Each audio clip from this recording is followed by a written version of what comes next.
Hi, friends. Okay, so we're in the middle of the Cara DeLeon concert. Okay, so she starts another song. Armpit and Ginny turned and looked at each other. This had become their song. They rose to their feet and remained standing throughout the song. Woo! Armpit shouted. Ginny laughed at him. He held her hand as she twirled in a circle. When the song was over, Cara announced that she'd like to introduce a couple of friends of her. To Armpit's horror, she turned to him and Ginny. He had a hard enough time just standing in front of a class in the speech.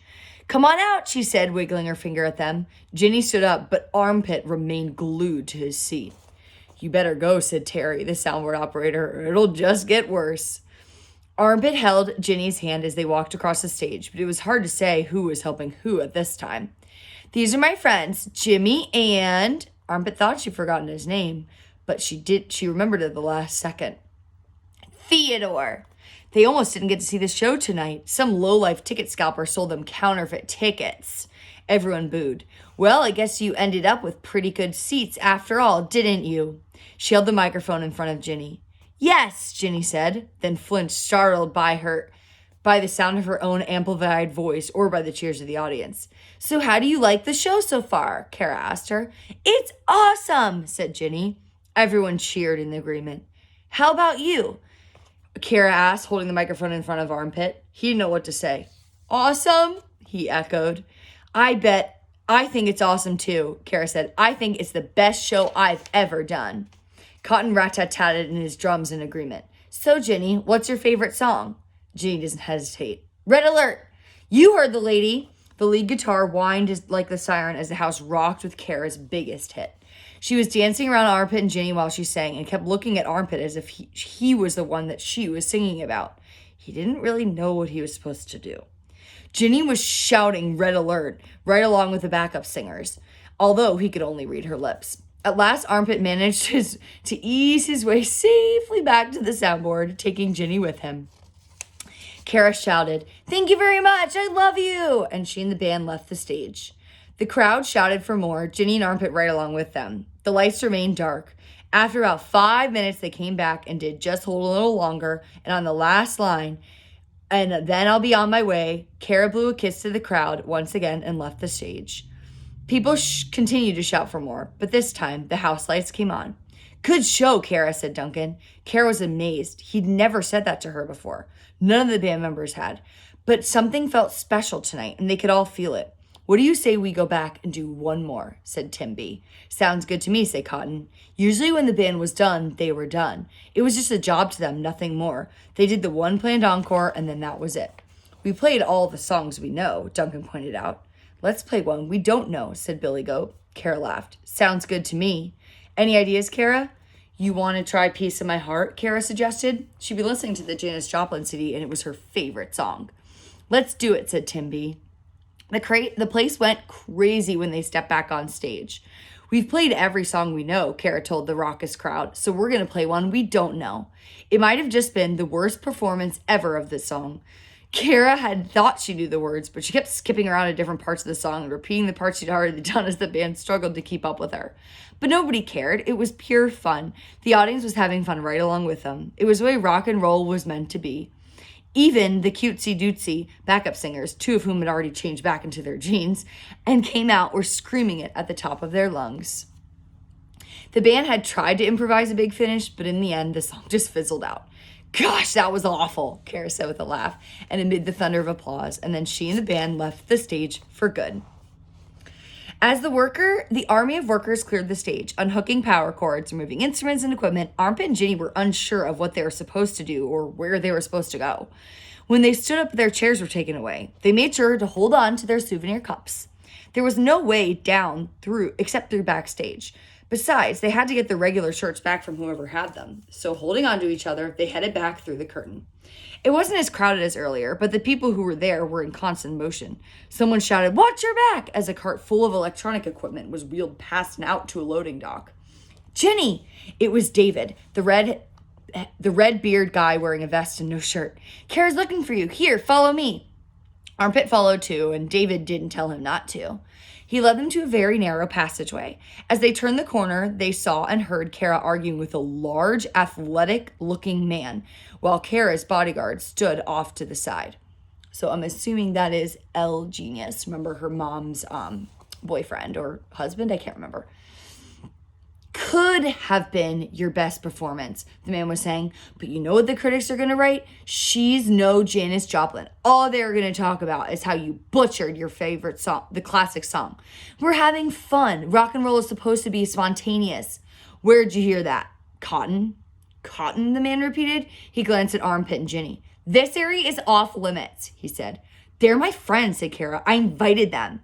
The man scowled, then turned and walked away. Sorry about that, Kara said. So you guys want some ice cream? Yes, said Ginny. What flavor? Asked Armpit. He didn't know why he said that. Sometimes words just seemed to come out of his mouth on their own. I'll check, Kara said. She opened the door to her dressing room and went inside.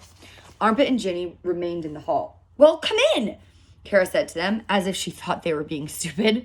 Ginny entered, followed by Armpit. Kara's bodyguard started to come in as well, but Kara told him, wait outside. Armpit was surprised by how small the room was. Now it's bigger than a closet.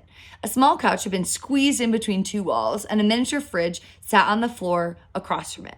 Kara opened the tiny fridge and the even tinier freezer department, which was just big enough to hold a quart of ice cream.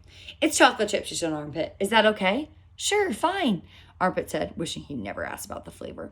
I can ask David to get you something else. Chocolate chip is my favorite ice cream, he said, trying to put the end to the subject, but instead sounded like a little kid. Kara scooped the ice cream into 2 plastic bowls and gave them each one. Well, sit. You should get the couch, said Armpit. You're the star. Shut up, said Kara. Ginny laughed. She told you to shut up. I know, I heard her.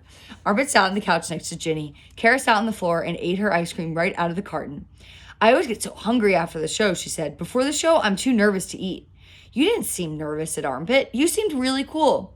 Kara laughed. Cool? Look at me. I'm drenched in sweat. It's gross. If Armpit knew her better, he might say, you think you're sweaty? Man, you don't know what sweat is. But he didn't dare say that to Cara DeLeon. Why was that man yelling at you? Ginny asked. Him? That's my manager, Kara said. He's all angry because of the last song. I thought the last song was great, Armpit said. Well, I don't know about that, said Kara. Is it a new one, Armpit asked her. You've never heard it before? No. Don't tell me you've never heard of Janis Joplin. He hadn't, but he didn't dare admit that now. Maybe I have, he said. If you've heard her, you'd know. She's like my all-time favorite singer. You know, she was born right here in Texas. Have you met her? Asked Ginny. We're all going to meet Janis someday, said Kara, but it won't be in Texas. Janis Joplin passed away. She turned to Armpit. Have you heard of the Beatles? Shut up, he said. Ginny gasped, but Kara only laughed. So what grade are you in, Ginny? Kara asked. 4th. I was in 4th. I'm going into 5th. 5th grade's great, said Kara. What about you? Are you still in school? I'll be sort of a senior in high school. Oh, yeah? What sort of a senior will you be? He missed a year, Ginny explained. He was about at Camp Green Lake. She doesn't need to know about that, said Armpit. What's Camp Green Lake? It's nothing, said Armpit. A juvenile correctional facility, Ginny said, carefully pronouncing each word. You mean like jail? Asked Kara. It's a long story, Armpit said. 4 years ago, I got into a fight and things got out of hand, and so I was sent to a kind of work camp for school for a year. And now I'm having to take summer school to catch up. He wondered if Kara now regretted shutting the door on her bodyguard. Can I tell her your nickname? Asked Ginny. No. Kara smiled. What's his nickname? Don't tell her, Ginny. Ginny, coaxed Kara. You better not, Armpit warned her. Come here, Ginny, said Kara. I want to tell you a secret. Ginny slid off the couch, and Kara whispered something into her ear. Then Ginny whispered something into Kara's ear. They both looked at Armpit. Then Kara whispered something to Ginny, and Ginny whispered something to Kara. Armpit didn't like it one bit. And he didn't like the way Kara and Ginny each smiled conspiratorially at each other when Ginny returned to the couch. You told her, didn't you? Ginny shook her head. She didn't tell me, Kara said. She winked at Ginny. Ginny shut, then opened both eyes. There was a knock at the door. Go away, Kara shouted. The door opened and a bald-headed man entered. Armpit recognized the drummer. Oh, I didn't know it was you, Kara said apologetically. These are my friends, Ginny and Theodore. This is Cotton, our drummer. Well, not anymore, said Cotton. Your dad just fired me. I just wanted to stop in and say goodbye. He didn't do that. He can't do that. He can, and he did. But I'm the one who wanted to sing that song, Kara said. Hey, Don't worry, I'm cool with it. This really isn't the kind of music I should be making at this time in my life. I need to do something real. He's not my dad, Kara said. Just because he married my... And as soon as I turn 18, I'm firing him. Then I'll call you. You do that, Cotton said. Nice to meet you, he said to Ginny and Armpit without looking at them, and left the dressing room. That stinks, Kara said. Sorry. Yeah, me too, Kara said. She sat in silence for a moment. Maybe we should go, Armpit said to Ginny. You know what I do all day? Kara said. I watch TV and play video games all day. That didn't sound too bad to Armpit.